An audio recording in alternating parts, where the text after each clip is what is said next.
کسی کو گانے کا اعزاز ملا، کسی کو شاعری کا اعزاز ملا، کتنے مقدروں والوں مجھے نبی کی سیرت سنانے کا اور آپ کو سننے کا اعزاز ملا ہے۔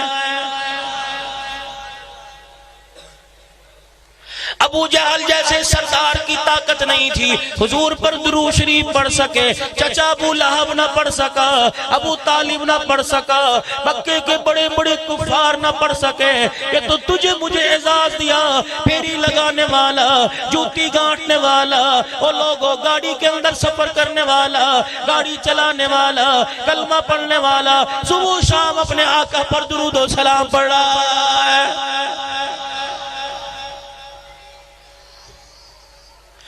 قرآن کی محبت دل میں لے آؤ، رسول اللہ کی محبت دل میں لے آؤ، بیت اللہ دیکھنے کی حسرت کرو، روزہ رسول اللہ صلی اللہ علیہ وسلم دیکھنے کی حسرت کرو، اسی حسرت میں رونا آ جائے، اپنی آنکھ کا بوسہ لے لو، اپنے آنسوؤں کو اندر زبان پہ رکھ کے نگل جاؤ۔ رب کعبہ کی قسم ہے، کسی کی آنکھ سے آنسو مال کے گھٹ جانے پہ نکلے گا، رشتے کے ٹوٹ جانے پہ نکلے گا، تیری میری آنکھ کا آنسو نکلا امام الانبیاء کی محبت میں نکلا ہے۔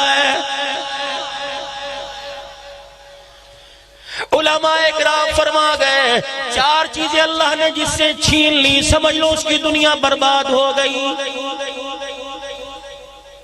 پہلی چیز کا صحابت القلب ہے، اس کا دل سخت ہو گیا۔ اللہ کی مخلوق روزانہ بغیر کلمے کے، بغیر ایمان کی دولت کے، بغیر نبی والی زندگی کے جہنم کی طرف جا رہی ہے، اسے احساس نہ ہوا۔ 10 روپے کا نوٹ ہاتھ میں لیتے پھٹا، اس کے دل پہ ضرب لگی، نبی کے طریقے کے جنازے نکل گئے، اس کی آنکھ میں آنسو نہیں آیا ہے۔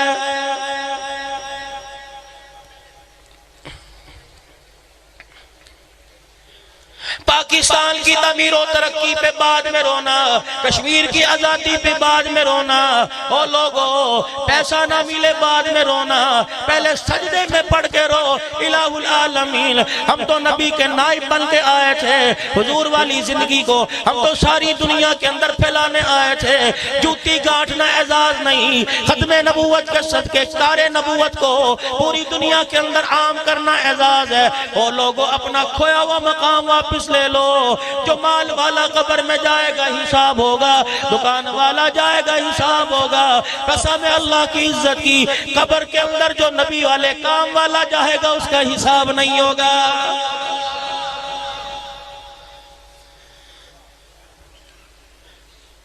اگر اس کام کو کرنے کا عزم رکھ رکھا ہے، ابھی رائمنڈ کا اجتماع آنے والا ہے، او لوگو امیر بھی چٹائی پہ بیٹھیں گے، غریب بھی چٹائی پہ بیٹھیں گے، او لوگو اللہ غنی مالدار بھی ایک ہی برتن میں کھائیں گے،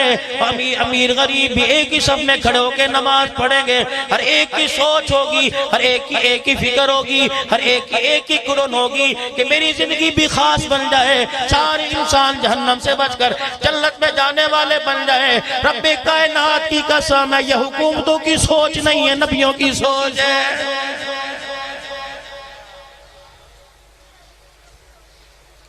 فرمایا جس کا دل سخت ہو گیا سمجھ لو اس پہ تباہی آ گئی۔ بیٹی کا حق دبا کے بیٹھ گیا، وہ لوگوں احساس ندامت نہ ہوا، بیٹے کا حق دبا کے بیٹھ گیا، 10 بچوں کی ماں بنا لی، ابھی تک بیوی کا 500 روپیہ حق مہر ادا نہیں کیا، قرضہ لے کے بیٹھ گیا، کہتا ہمت ہے نو نکلوا کے دکھا لے۔ اوہ ظالم اتنا بڑا بول نہ بول، اگر وہ تیری سختی سے تنگ آ کر پروردگار عالم کے سامنے مصلی بچھا کے بیٹھ گیا اور اس نے آنکھ میں آنسو نکال کر تیرا نام لے کے رونا شروع کر دیا، رب کائنات کی قسم ہے اس کا خزانہ تو پورا ہو جائے گا، لیکن اللہ جب تیرے سے نبٹنے پہ آیا قبر کے اندر ایسا بچھاڑے گا اٹھانے والا کوئی نہیں ہوگا۔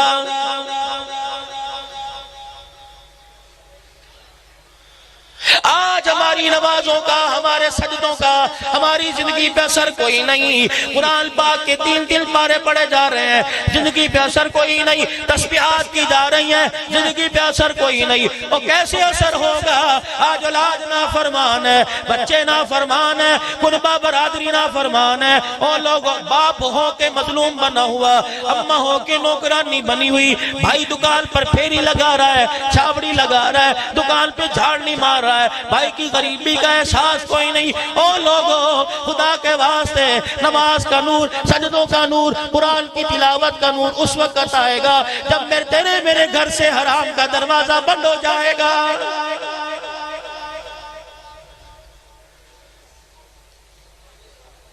بڑے بڑے لوگ اس گناہ کے اندر ملوث ہیں، کہتے ہیں اللہ بخش دے گا، اور اللہ بخش دے گا، وہ تو غفور رحیم ہے، اس نے تو بخشنا ہے۔ اچھا گناہ کرنے والا، نماز کا انکار کرنے والا، جھوٹ بولنے والا، لوگوں کے ساتھ وعدہ خلافی کرنے والا،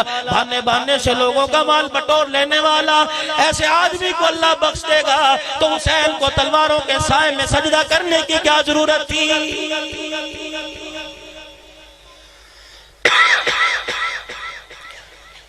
مرنے کا وقت قریب آ گیا، مسجد سے چرپائی اٹھا کے دروازے پہ لا کے رکھ دی گئی، اعلان ہو گیا اتنے بجے جنازہ نکلے گا، چرپائی کے اوپر ایک ہرے رنگ کی چادر لا کے رکھ دی گئی، کالے رنگ کی چادر لا کے رکھ دی گئی، کیا ہے؟ اس کے کناروں پہ کلمہ طیبہ لکھا ہوا، اس کے درمیان کے اندر آیت الکرسی لکھی ہوئی، گھٹنوں پیروں والی جگہ پہ چاروں کل لکھے ہوئے۔ اوہ لوگوں، جس کے جسم پر، جس کے کفن کے اوپر تم کلمہ نماز والی، قرآن والی چادر دے رہے ہو، اس کا کفن سے منہ نکال کے پوچھو تو صحیح، اور بابا 70 سال گزر گئی جو یہ قرآن تے یہاں چادر کے اوپر لکھا ہے، 70 سال کی زندگی میں تو نے کبھی پڑھ کے دیکھا کہ نہیں؟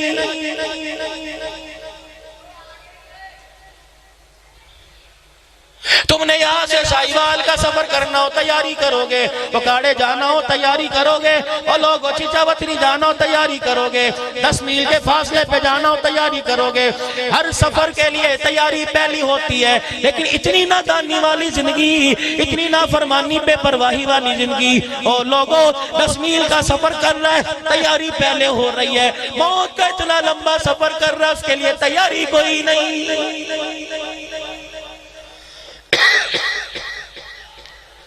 روٹی کھاتے ہوئے یہ نہیں کہتا انشاءاللہ کل کھاؤں گا،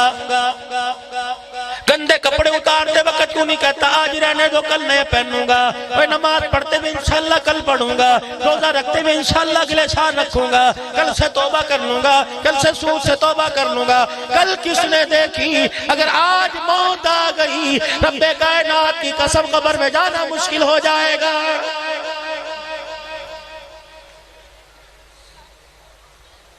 ضلع اکاڑے کے غیور مسلمانوں، اکاڑے میں رہنے والوں، کوٹ جان محمد میں اس جلسے میں آنے والوں، ختم نبوت کانفرنس میں آنے والوں، مقابلہ حسن قرات میں آنے والوں، مجھے ایمانداری سے بتاؤ، صبح اپنے اپنے قبرستان چلے جانا، اپنے اپنے گاؤں کے، اپنے اپنے علاقوں کے قبرستان چلے جانا، اپنے ابا کی قبر پہ چلا جائیو، اپنی اماں کی قبر پہ چلا جائیو، بہن بھائی کی قبر پہ چلے جانا، رشتہ دار کی قبر پہ چلے جانا، پکار کے آواز دینا اور کہنا قبر والے میری سنتے ہو کہ نہیں، میں تمہارے سے پوچھنے کے لیے آیا ہوں، دنیا کے اندر جن چیزوں کو کامیابی سمجھا کرتے تھے ان میں سے کوئی بھی چیز تمہارے کام آئی ہے کہ نہیں؟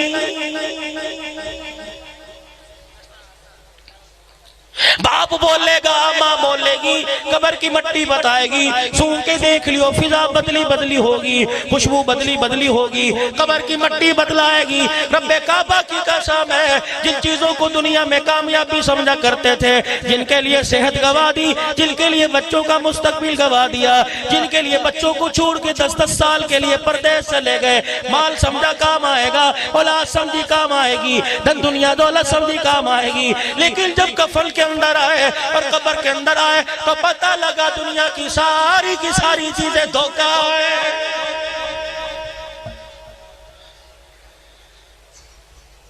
میں نے کہا قبر کی مارکیٹ ہے، اس جہان کا کوئی بازار ہوگا، اس جہان کا کوئی پلازہ ہوگا، اس جہان کی بھی کوئی مارکیٹ ہوگی، یہاں کا کوئی میرے عزیز و ماٹ ہوگا۔ میں نے قبرستان والوں سے پوچھا، قبر والوں سے پوچھا، بتاؤ یہاں کون سا روپیہ چلتا ہے، کون سی کرنسی چلتی ہے؟ اللہ اکبر، تمام قبروں میں سے آواز آئی، اے عبدالحنان، نوجوانوں سے کہہ دے، بوڑھوں سے کہہ دے، جنہوں نے زندگی کے نشیب و فرات میں قدم رکھا، اتار چڑھاؤ میں قدم رکھا، ان سے جا کے کہہ دے قبر میں ریال نہیں چلا کرتا، قبر کے اندر ڈالر نہیں چلتا، قبر میں پاؤنڈ نہیں چلتا، قبر میں آنے کے بعد پتہ لگا یا تو رسول پاک کے طریقے چلتے ہیں۔